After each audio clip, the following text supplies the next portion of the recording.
Sorry. Good morning. Thanks for coming for everybody who's logged in right now. Today we're going to go over the RLA, the listing agreement, and one where we get the information that we put into it, the important information that's there, and what we look for when we are checking for the file as well. So, a couple things to go over. I plan to do it a couple different ways. So, I have attachments, one that is just a normal seller, another that's in a trust, and a copy of a property profile, which we'll use to log into CAR and kind of fill in as we go, question and answer to get you guys involved at that point. So, I'm going to go ahead and get started with the first one, which is just going to be your basic seller with, sorry, there we go. Just a husband and wife seller that are on title.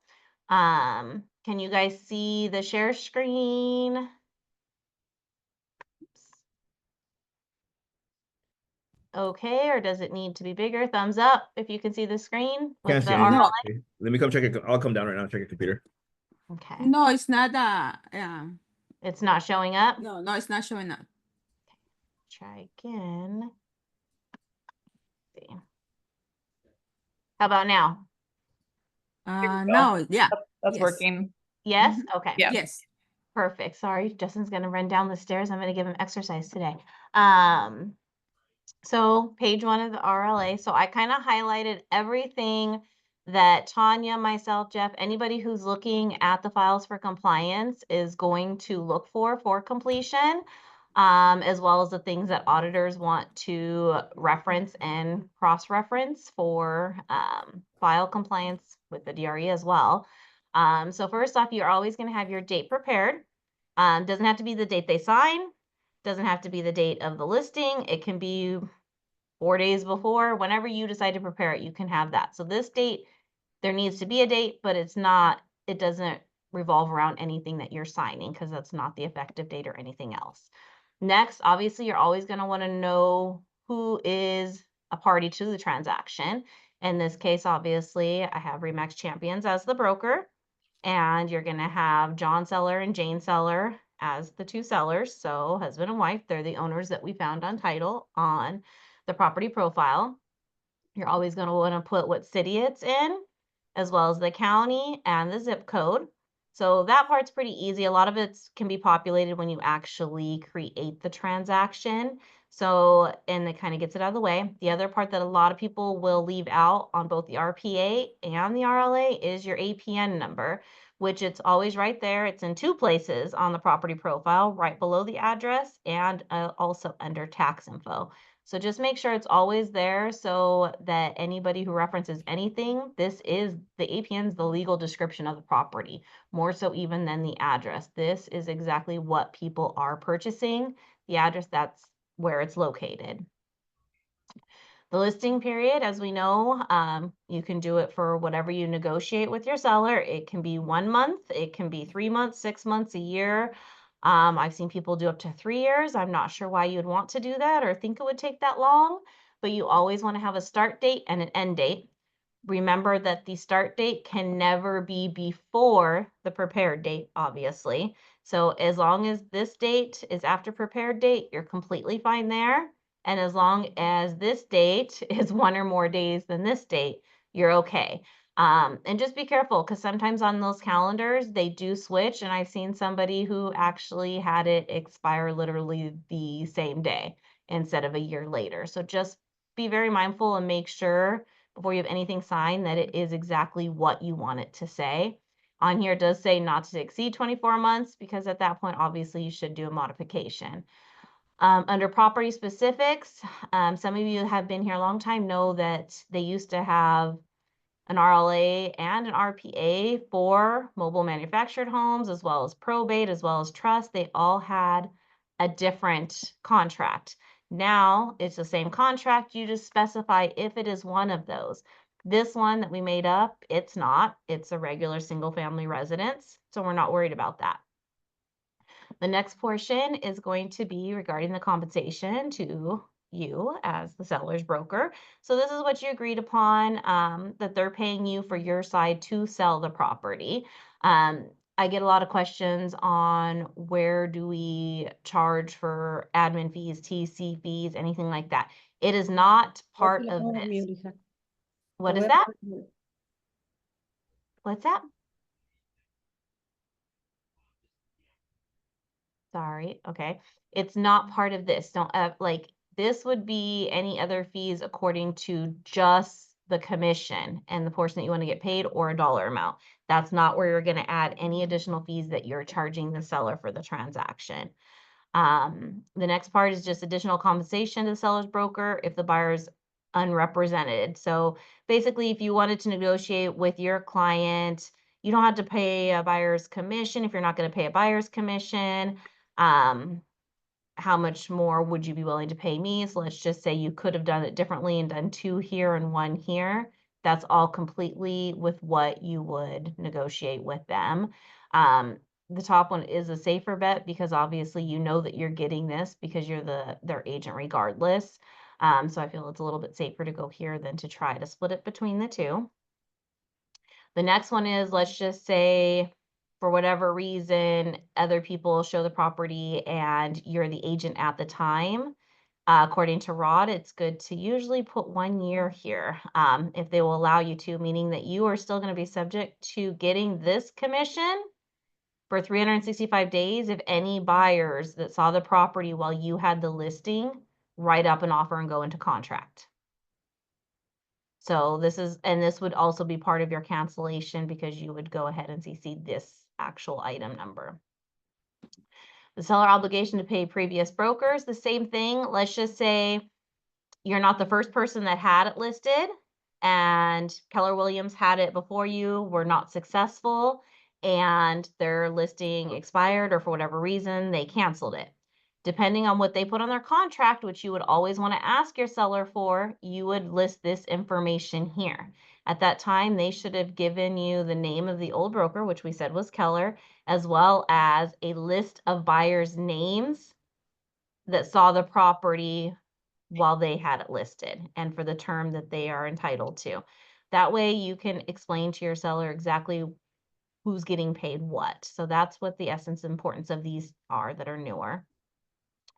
When it comes to items included and excluded in the sale, I don't know why people would want curtains that match other people's bedding, but it is something that is usually attached to the walls. So items that you would want excluded would be curtains, any ceiling fans, special mirrors, the light switch fixtures, anything that's attached to the wall is supposed to stay unless you exclude it. So if you feel your client feels that there's something special in their house that they want to take with them, that they talk about a lot, it's better to exclude it than to just assume the other person's not going to want it.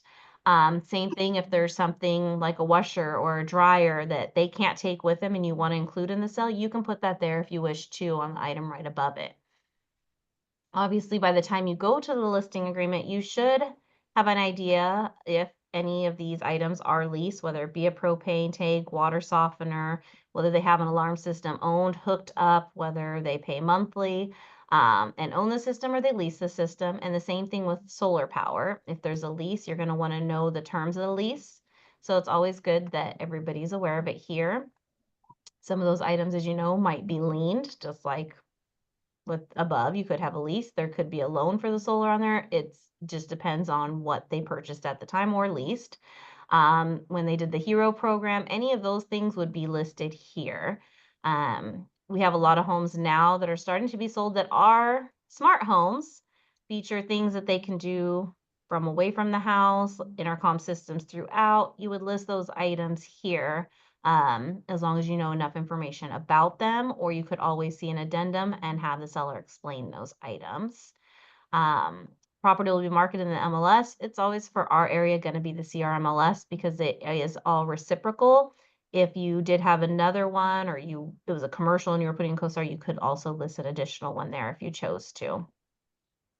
And then this one is just the seller willing to offer concessions. So we all know when we enter in the MLS, it does have a place of whether or not the seller is willing to. We just can't put the amount. So you're more than welcome to have that so that you can say, yes, they are. But then you also, like Rod said, can advertise it anywhere else as long as this second box is marked. So that's the important of page 1. Before I go to page 2, did anybody have any questions? Yes, about the E210 is the, so can you explain a little bit more about that, please? So E210, so that's where the seller is willing to pay a commission to the buyer's agent or closing costs. It's any kind of concessions that they're willing to pay. But You would, if your seller has absolutely no extra money and you know that they don't have the money to pay a commission or they don't have money to pay the closing costs if they get what they're even asking, then obviously you're not going to want to have them mark those.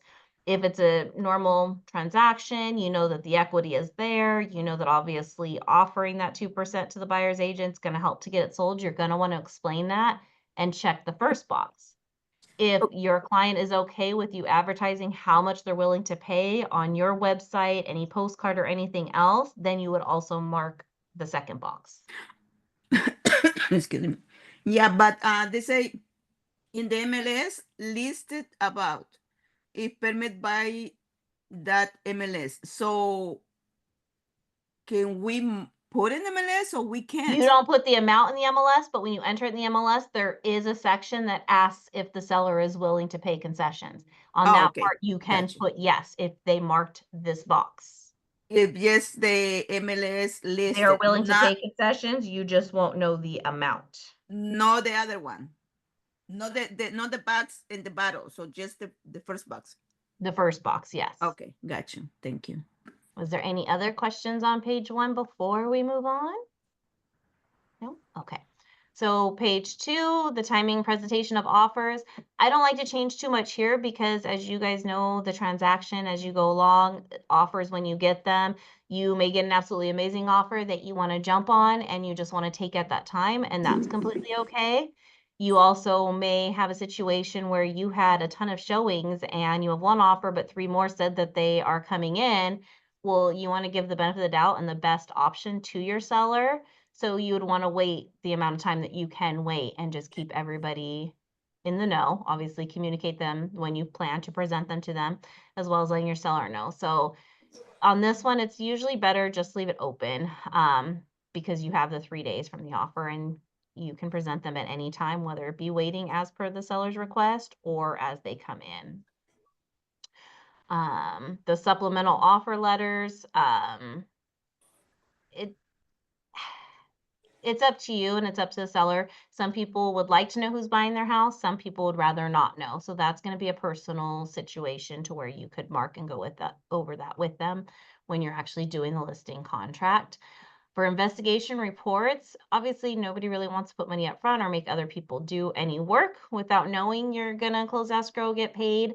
On this part, natural hazards disclosure, it's already marked because it is a DRE requirement, as well as one of our office requirements. However, you can write here, instead of within 5 days of the listing, you can put 0 days of the listing. And I always put, what's that?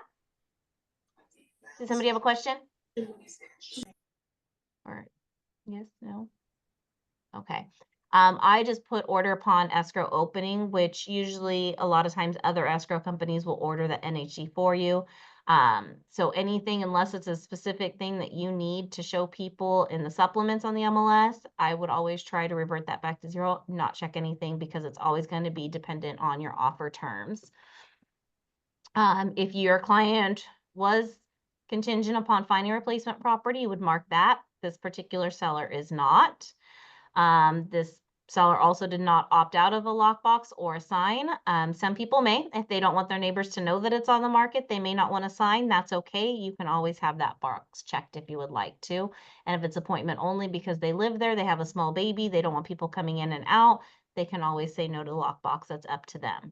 The part where everybody asks, where they could charge for the TC fee or any other fees that they want covered, it's going to be in your additional terms. So here's where we had our 3%, but then we also have that the seller agrees to pay $425, which is our TC fee amount, and $199 risk management file archive fee, both payable to RE/MAX champions. This is where you would put this and where it is allowed because you are describing exactly what it's for and whom it goes to. As we go down, these are the items. The broker compensation is marked automatically because it's part of it. On this one, we have nothing else marked because it's not a trust. It's a regular seller that's just their own individual entities. To help you guys out with file compliance, getting things done, you can always have the Remax addendum in here so that it's always going to be part of the contract. And I always suggest putting it in your counter as well. So that the other side does have to sign it as well, because that's our main form that we will need signed by them. Other than that, if you look through all of the pages, you just want to make sure that everybody has initialed everything. And before submitting it, obviously, to Tanya or anybody else in compliance to check. And then you're also going to want to make sure that this part is always complete. It would have been a whole lot of highlighting had I done every single thing. For the most part, you want the name, email, and phone number of all parties involved on the listing as well as the purchase contract. But this way, everything is here in case it was ever audited for any reason. We have a way to contact everybody and the DRE can see that it matches our cover sheet, etc. The seller's advisory, as you guys know, is attached to it. Those are all the things that you want to explain to your seller to be aware of, and what they will be obligated to do to sell the property, what happens when they accept an offer, also the death, everything that would have to be disclosed. You're pretty much telling them up front what their duties are going to be and what to expect during the transaction, including even the marketing considerations, which that will also go into the broker compensation, which a lot of people need explained a lot more now than they ever did before because of the changes, and they're not in our business, so they don't know the details. This, you guys all know, that's just the Remax addendum that we added to be part of the contract, so we get it done. This one's just the multiple listing service agreement. So this ties into the advisory where you can explain to them what it means to be marketed on the MLS, what the MLS is, where it's reciprocated, who sees it, what they see, and anything that they were to instruct, or let's say they wanted to clean the house before you came and took a picture and put it up and they just want the outside, then this is where you could do this. So they no longer have the SELM like they used to, that used to be required, because they now have this date here that you can put in there.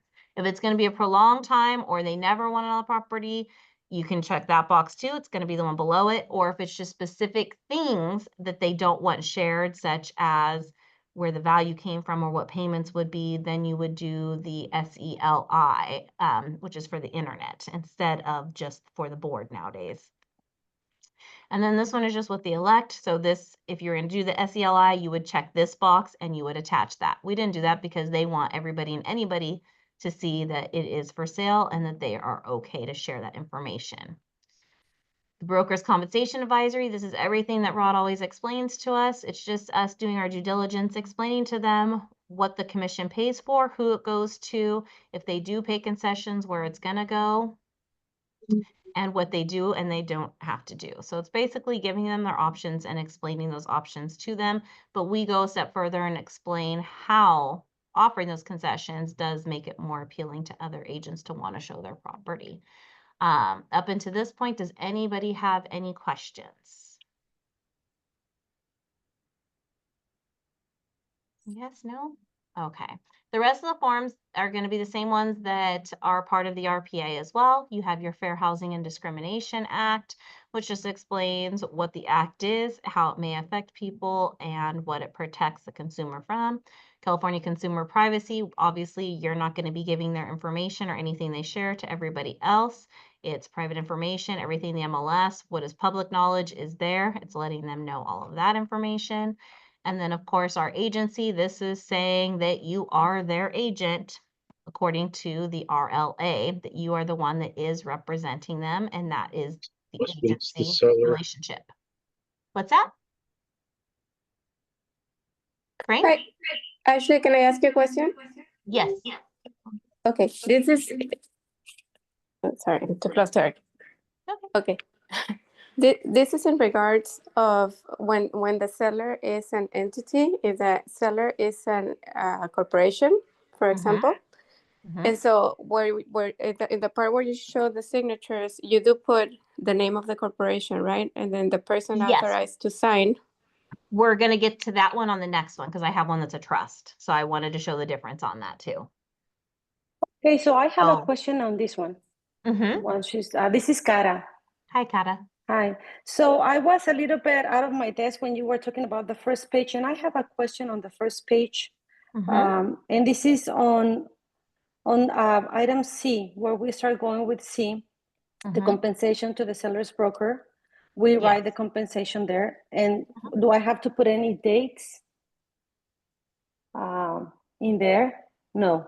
There's no place to put a date there. The only thing you can put is a percentage or a dollar A amount. percentage. And then the C number 2, Mm-hmm.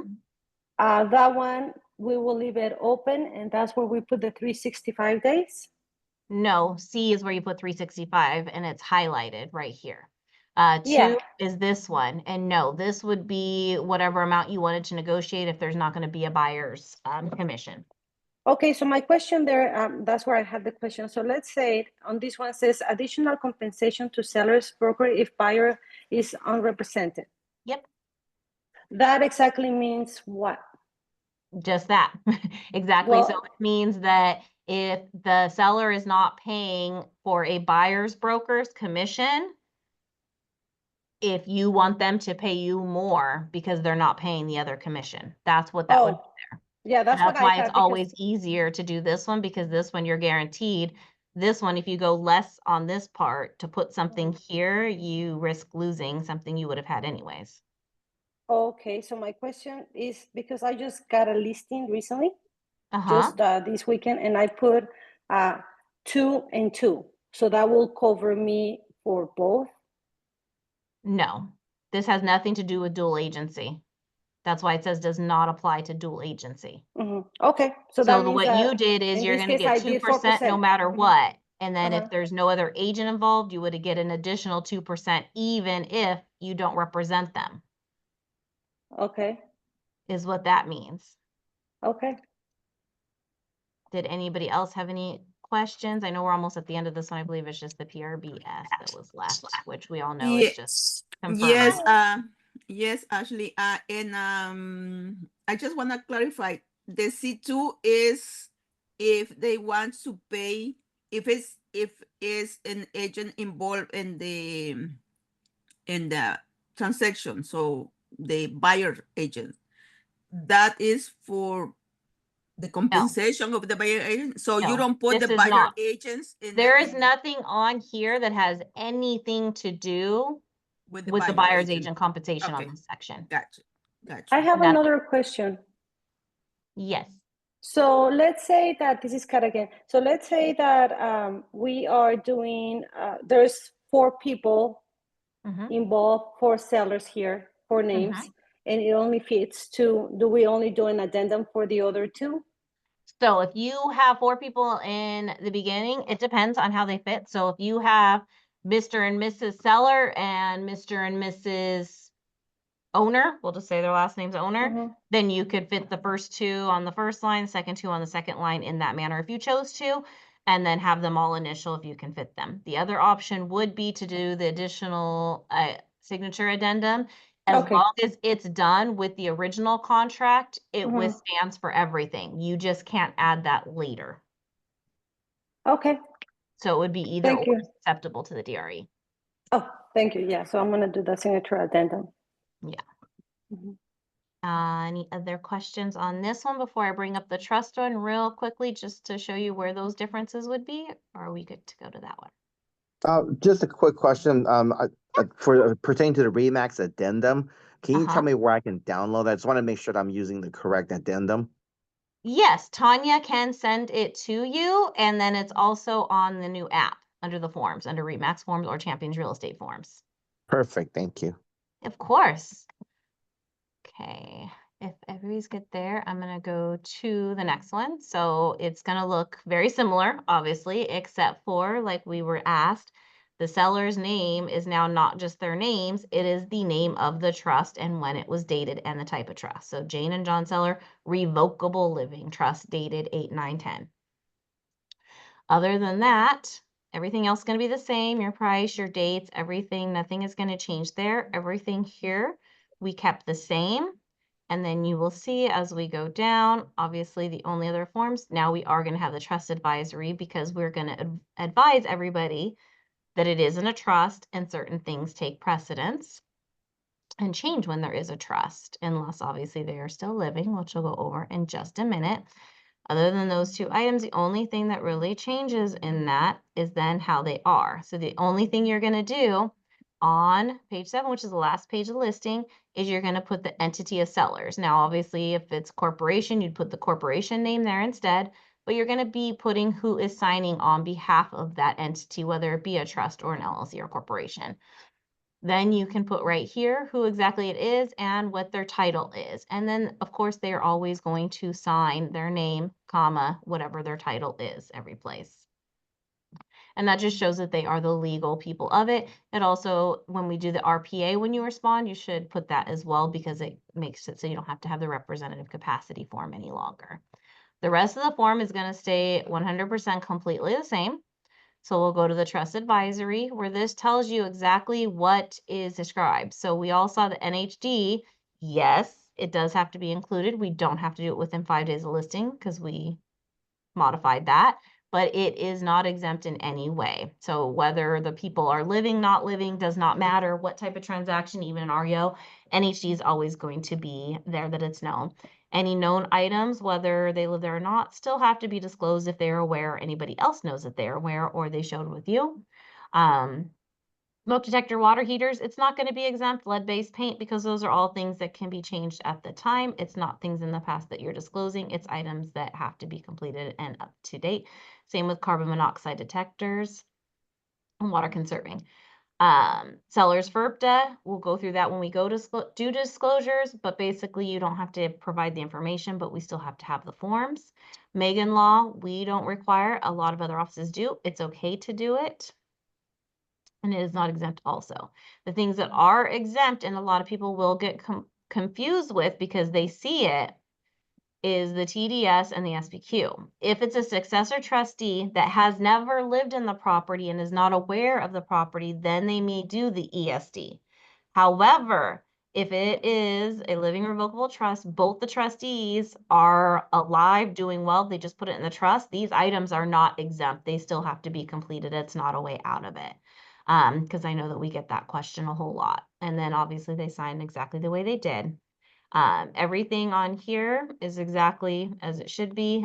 Those are the only changes that you need to make if it's not in an individual's name. And then as Kata said, if it's more people, you can do the additional signature addendum if it's part of the original contract, or you can fit them in if they do fit and have similar names or share a name. So is there any questions in regards to when it isn't a trust or anything that's needed at this point?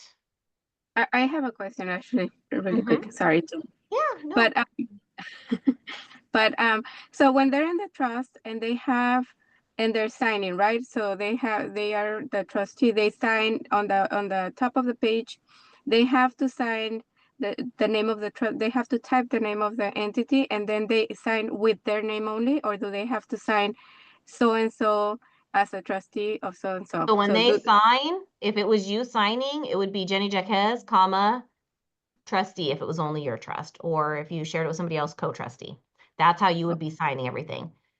But the actual name of the seller is always going to be the name of the entity. So Because when they the sign, entity is what it's held in. So when they initial something, for example, is their personal initial, right? Yes, it's still their personal initial, and some may write co-trustee. The initials you do not have to. It's better to, but they do not have to. But when they sign, they do have to do that, because when we did the form right here, it's saying who they are and it's having their title.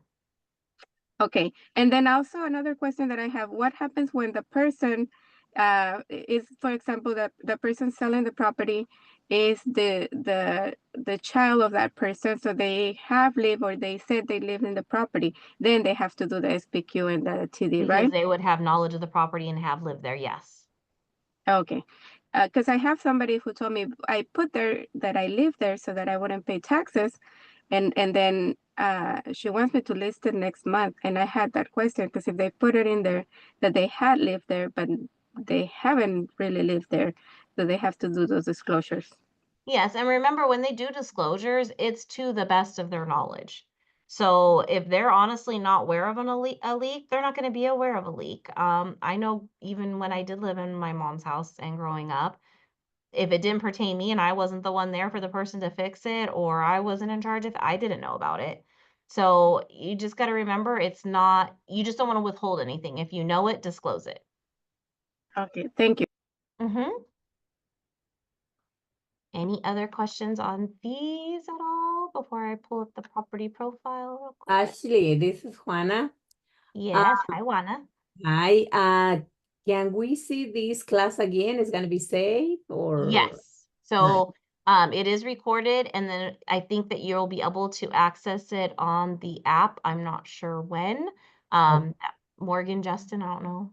Yeah, we'll get it uploaded. Once the recording is ready, we'll upload it to our YouTube. It takes a little bit to upload, but then in the app, I know Juana, you are in the app. On the left side navigation menu at the bottom, there's a couple links. One of them goes to our champions listings, and one of them goes to class recordings. That takes you to our YouTube channel. So once it's ready, probably like early afternoonish, it'll be on there. Okay, thank you. It's a pretty good class. Oh, thank you. I hope to be helpful and let you guys Yeah. have questions too. So can I go ahead and go to the property profile? Yes, okay, perfect. All right, so this is just a random property profile, but we're also gonna use it for questions and answers. So that you guys can also tell me where to put things. So I just kind of did things, it kind of got cut off a little. So obviously when you're doing your listing, you're doing your CMA, anything else that you're preparing for your listing, this is always going to be your cheat sheet. Obviously, like we said, the APN number is here right under the address and it's here. So no matter what, whether you're writing the offer, whether you're writing the RLA, it doesn't matter. You can always have the APN, it's going to be there. There's the actual address of the property. There's your county. So everything you need to enter is all right there. All your information that you would want to use for a CMA is going to be here. And then you're also going to want to look here. You're going to want to look here to make sure things match here. And if you've talked to the seller, let's just say they did an enclosed patio and they're telling you, well, no, my square footage is 2,200 square feet. You're seeing 19. You're going to want to see if anything was here. More than likely, you would probably find it here, and you can look for that. You may see solar here. This one does have a pool, so you can see that there is a pool there. That's going to make you ask questions about that because you obviously have to put that in the MLS. You'll want to know for value what type of pool it is, all those kinds of things. So that's why those things are outlined there. And it obviously goes to the next page. And then if you ever wanted to check if there was an HOA or anything else, sometimes it's always good to, if it has been listed in the past, to look at the past one, see what they included, what may have changed. I know personally, sometimes people buy and sell and don't share all of the information, or depending on how long it's been. But you may even have a pool that was filled. Rosemead 现在是没有 available. Yeah. What's that? 是 Hello? Okay, sorry. So I've had a pool where it was filled. The current owner didn't even know that there ever was a pool there. The only way I knew to ask about it was from a previous MLS printout that said that there was a pool. So there's certain things that sometimes people don't share. I know that happens even more so with septic tanks. And depending on how long somebody lives someplace, they may have been there 2 years, never had a problem with septic. When they bought, they were told it was sewer connected, paid, and it ended up not being. So sometimes it just helps, just as a reminder to check things out, just so that you're protected a little bit more so.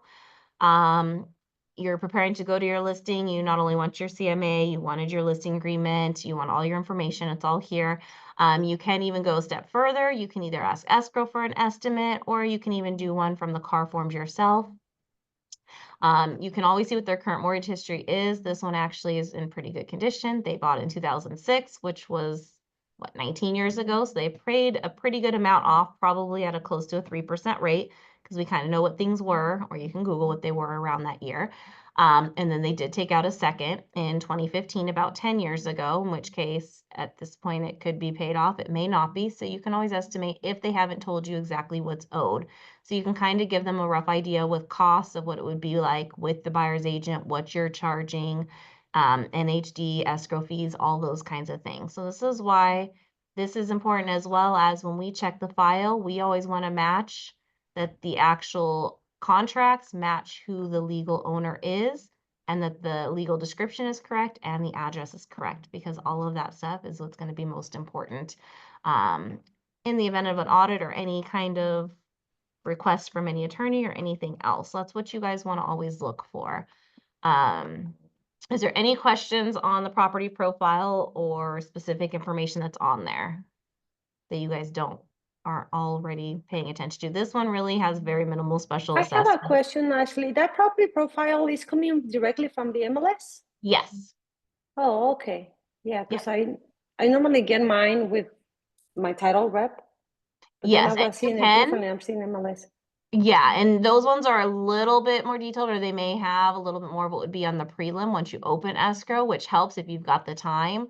But a lot of times if you just got the call, or you were just door knocking, or you were just at your open house, you're not going to have to have your title rep to get it to you. So these are kind of things that you can rely on until then, or if it's within the day, No, try that's and good to know. I never knew that the MLS had those. Yeah, it's kind of the easiest, fastest way to kind of see into the property and the history of the property. Thank you. Of course. And then right here, like I said, if there was Miller Roof special assessment, you would see it here. You would see the current tax rate here, because we all know sometimes that, other than insurance lately, is what can alter a deal for somebody, and kind of let you know too what their taxes would be, depending on what month it is for the estimate as well. So that's kind of what that's for. And then if you guys have no more questions on here, I was gonna go to transactions. We already created this. That's fine. I think it's gonna kick me out though. Yeah, it did. Okay. Can you guys still see my screen or no? We can see Yes, the we can property see it. profile. Yes. Well, not anymore now. Now Now we you see me. everybody. Hi. I'm like, hi. Hold on 1 second. Out of that, so that you can still see.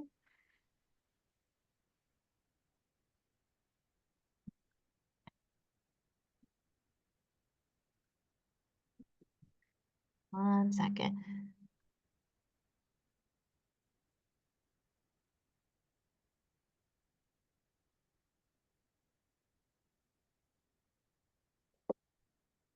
One second, you guys.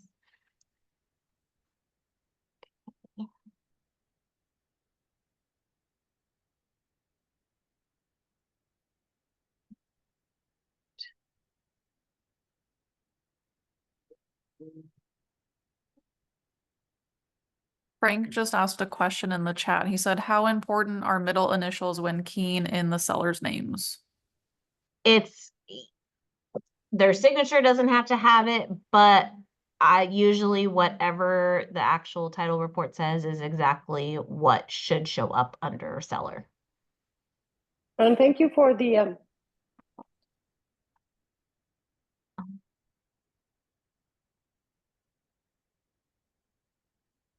Let me see if I can share it to you guys now. So let me go back to Zoom.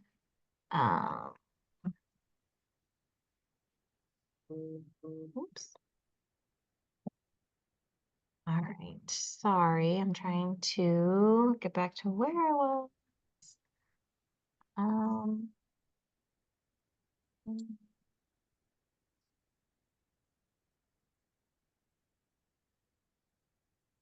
So I think you guys can all see me. Let me see if I can share my screen for where I was.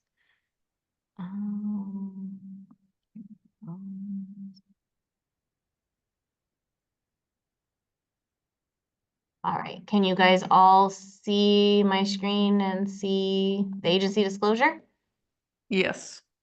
Perfect. Yes, we can see it. Awesome.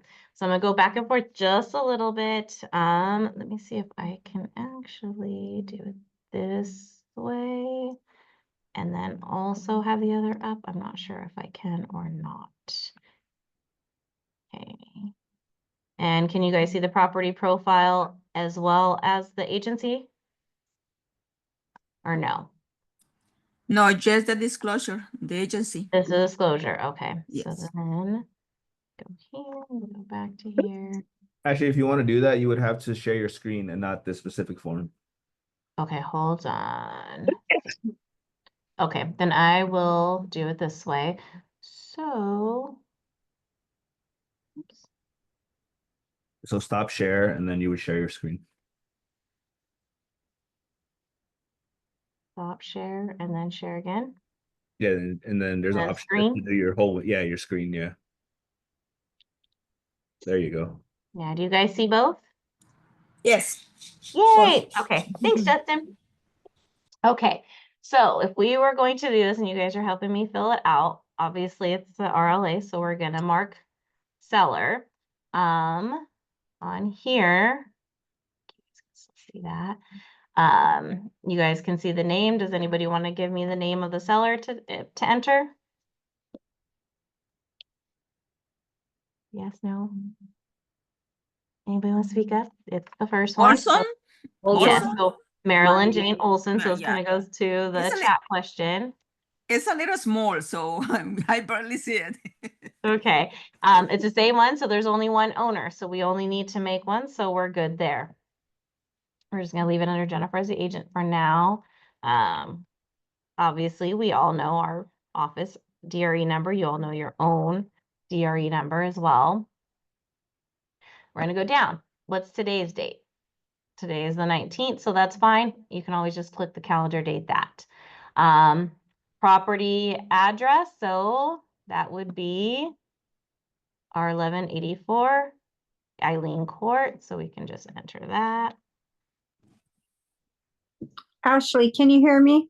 Yes, I can. Oh, good. Thank you. Hi, Ercy. I just wanted to ask you, on this property profile, Mm-hmm. does that suffice to put it into broker mint, or do you want the one from the title company? Either one works. It's whichever you're comfortable with and whichever you guys have.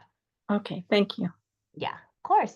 So all of this information, I literally, just like we pointed out before, we got straight from right here. So anything you needed is there, and here's our APN number. It's right there as well. So it's the easiest thing to have up and to utilize when you're doing it because it's your little cheat sheet. So on here, what would we put if we're going to the listing appointment on Saturday? Saturday is the 22nd. And let's say they don't want it to be marketed though until the next day on the 23rd. So when would we start the listing? Would we start it on Saturday or would we start it on Sunday? The day we meet, the day they sign the contract. What leads you want and what's it good for? Can't hear you. Somebody said something. But it was like, I can't tell. It can be either. So it can be the date that you sign, which it should be normally, or you can have a future date, but your actual date that they sign, it doesn't go effect until that date. That used to be important for when it came to putting signs up and down, but not so much anymore. So on this one, since our listing is Saturday, we're gonna go ahead and put Saturday because it's just the easiest. Let's just say we know it's gonna be priced right. Let's say we just wanna get it in escrow. We are gonna take the listing and we're only gonna keep it for 3 months. Just to make it easy. Oops, that's not, we need 1 more month. Actually, just for the new people reference, the day we make the contract and the day the seller signed the contract can be 2 different dates, right? Yes, it can be. Okay. So, and the only thing that you want to be careful about that for, and usually you honestly really, really want to have the contract signed the day that they actually sign it, is let's say they meet with you, they sign with you, but the listing starts next week. What happens if they go and list with somebody else in that week? So it's usually best to have the beginning date, the date that they sign it, and you can always start marketing it after that fact. And that's what you kind of want to point out to your sellers. On this one, we're just going to say $849,999 as the price because that's pretty close to what the comps had. Again, it's not manufacturer probate.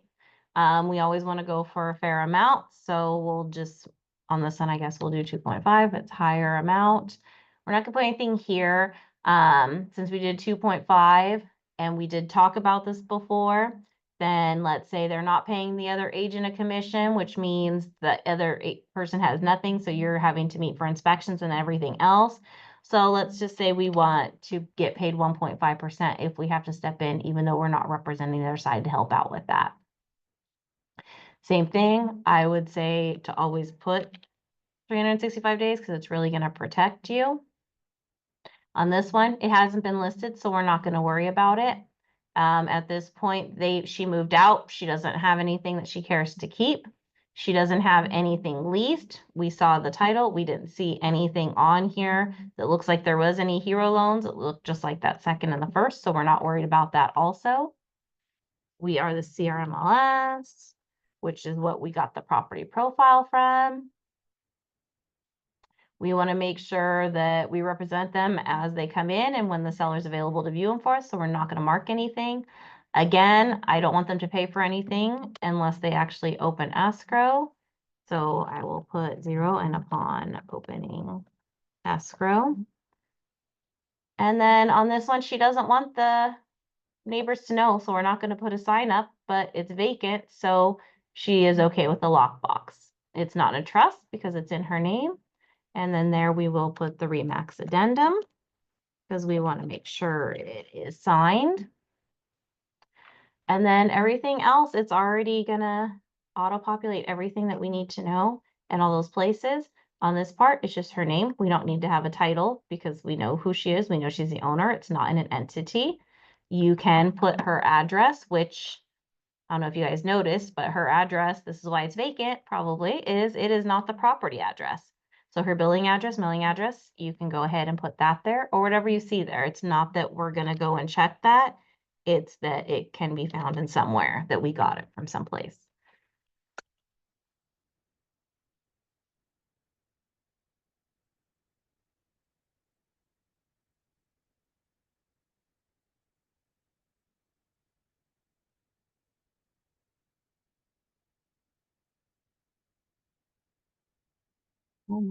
We can just do whatever email at email.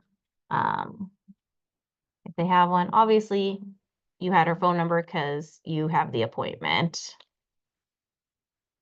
And then you just want to make sure your information, by the way, should populate. These two will populate from the first page you did. The rest should be in there because it's part of your dues that you guys pay with Cardinal. So it should always populate on there.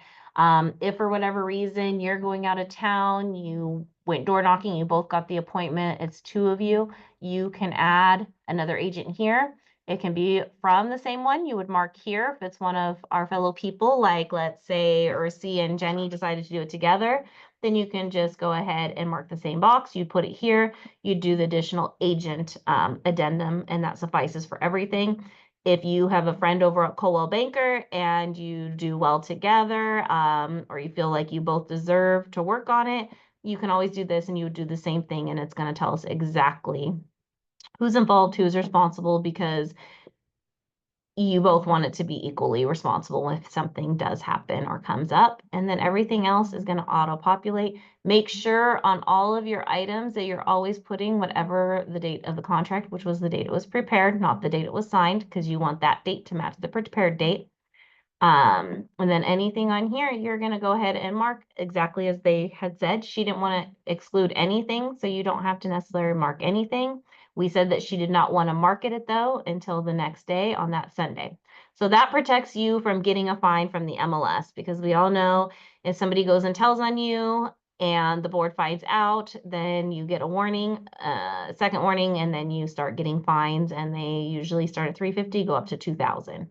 So we don't want to do that. So just make sure you just always notate every single thing that is the truth, and that you just make sure that everything would be signed. when you go to the appointment. Other than that, do you guys have any other questions on what gets entered, what to look for, where to find it? Anything like that, so that we have the last 7 minutes for whatever questions, answers you guys want in regards to going to listing. I did have a question this week about disclosures. Everybody does things differently. Some agents have, I'll make this bigger and unshare. Sorry, 1 second.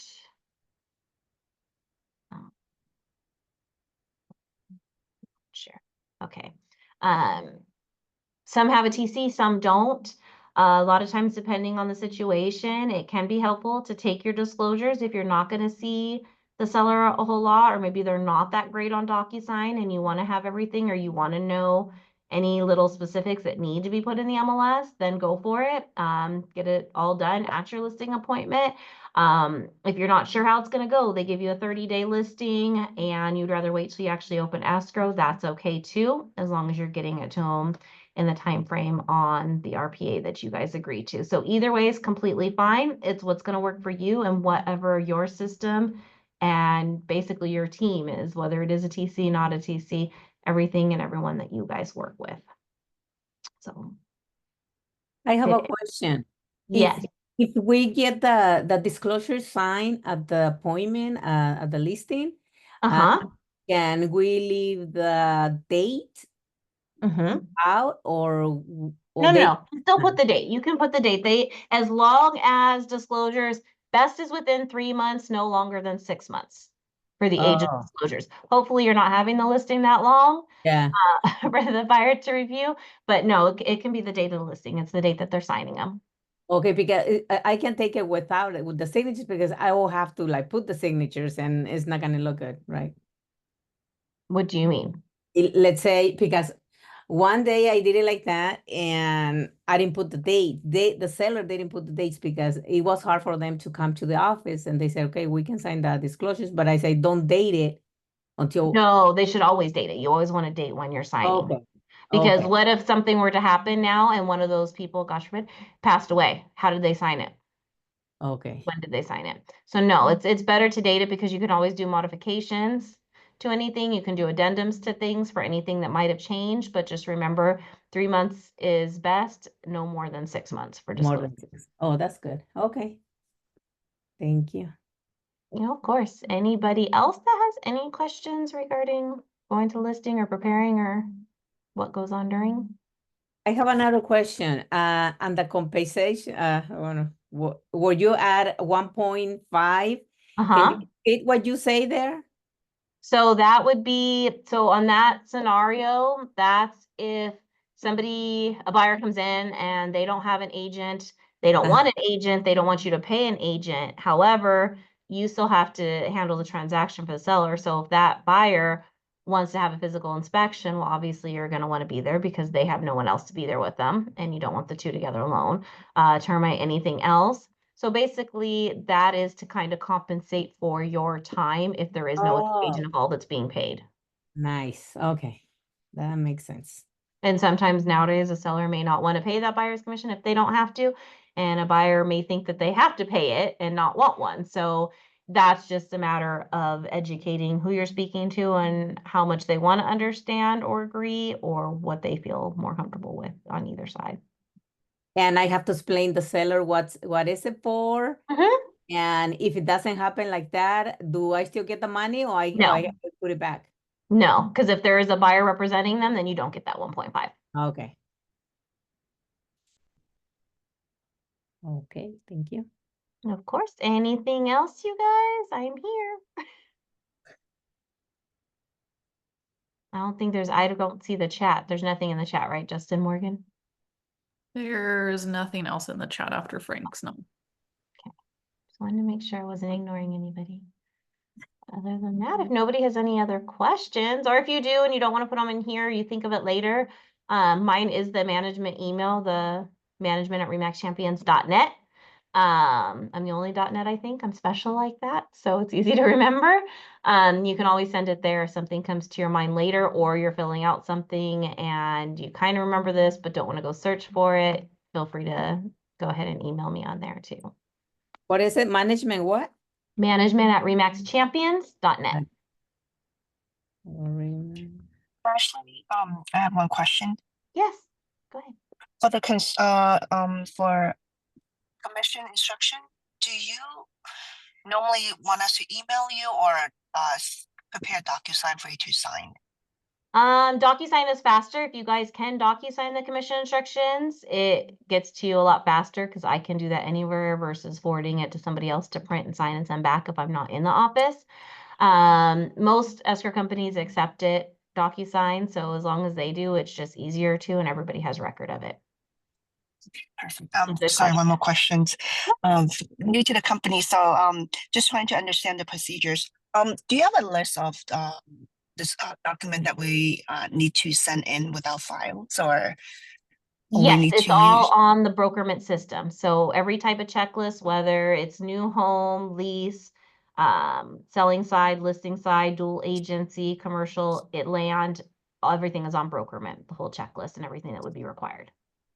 Perfect. Thank you so much. Of course. Thanks and welcome. Okay. Thank you. Of course. Ashley, I have a quick question. Yeah, Vita, go ahead. And when the buyer don't have any representation, do we need to sign a agent representation? Agency? So if they don't, you don't have to, but according to Rod and according to us, it's good to have a non-agency so that you are not responsible for something that you technically aren't being paid to do. Okay. So the Thank DRE does not require it, but it is a good protection for you to show that you are not representing them. So it'd be a non-agency. Even if I receive the compensation because I help.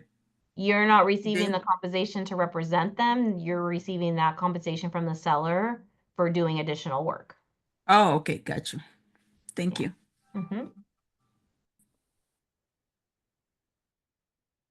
Is there anything else from anybody, or because I know we're at 12 now? Okay. Well, thank you guys for coming and staying on here. And like I said, I'm here if you guys have any other things that come up or questions. And other than that, have a good day, you guys. Thank you, Thank Ashley. you, Ashley. Bye. Thank you, Thank Ashley. everyone. Much You're for your welcome. time. Take care. Great class. Thanks. Thank you. Thank you guys.